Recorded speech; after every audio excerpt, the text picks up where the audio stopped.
Hi, and welcome to Best in Tesla and some breaking news.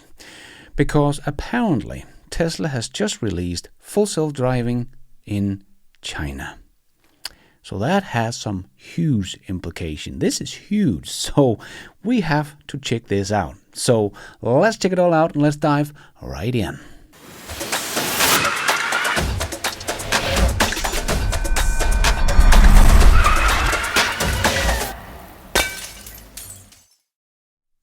So, according to sources, Bloomberg has just written an article where they write Tesla is readying a software update for customers in China to offer driver assistance capabilities similar to those marketed as full self-driving in the US.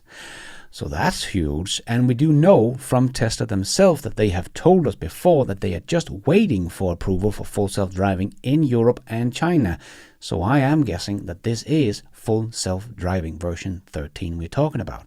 So this is of course still supervised, but this is huge, just as Tesla Economics wrote on X. Tesla just unlocked a $1+ billion opportunity in China by rolling out full self-driving.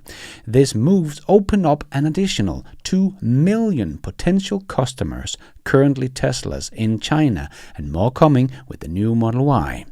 At a conservative 15% take rate, that's 300,000 full self-driving adopters paying $8,000 outright or $99 a month.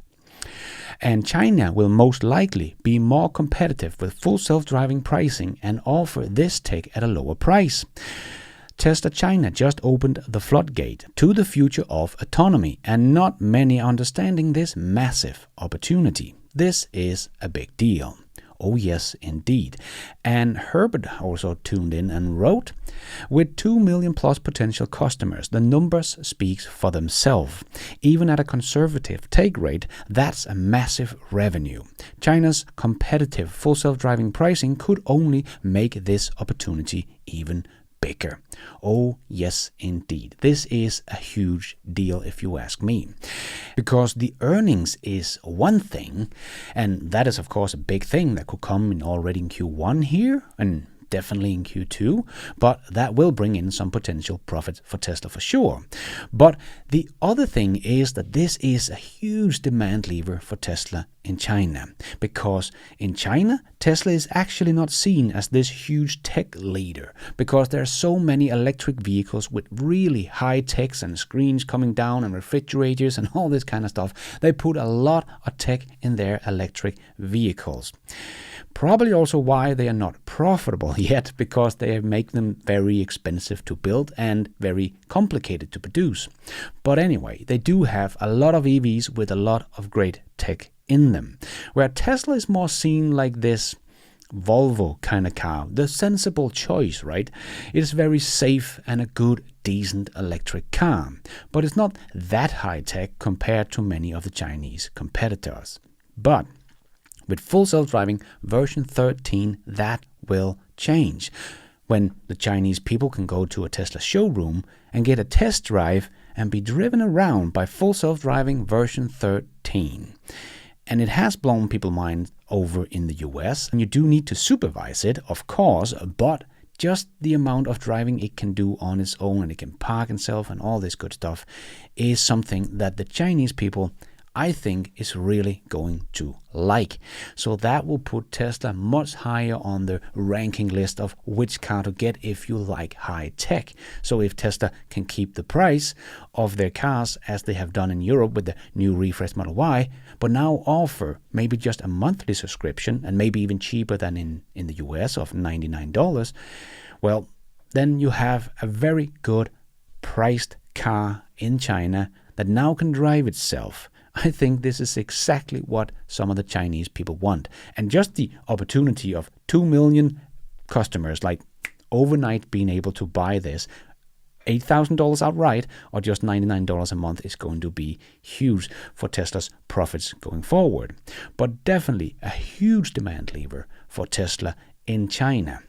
And they are already doing quite nicely. We saw that the Model Y that got like 170,000 pre-orders in the first couple of weeks.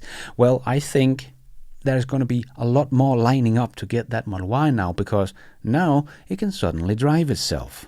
So Tesla might be using this as a demand lever in China, but also they can choose where to deliver these cars, because Tesla is on all the big continents, right? They are in North America, they are in Europe, and they are in China, they are in Australia, New Zealand, and Asia. So if there are trouble with demand in Europe or maybe Germany, they can just stop exporting as many cars to Europe and just sell them inside China instead. Because they have a factory there that can produce over 950,000 units a year, but they only sell about 600,000 units a year in China. 650 to be exact for 2024. So a very good year for Tesla. But this is kind of the levers that Tesla has. Is demand drops in one place, they can just ramp up in another place. The levers that many of the legacy automakers don't have anymore, like GM that are closing factories in China. We see their sales from Ford and Volkswagen and so on are dropping in China. So they're losing that market. But in Europe, they're not big either, so they only have kind of their North American market left. But Tesla still have all the markets, so they have the levers to pull. And if demand suddenly skyrockets in China, they can just start selling even more cars in China.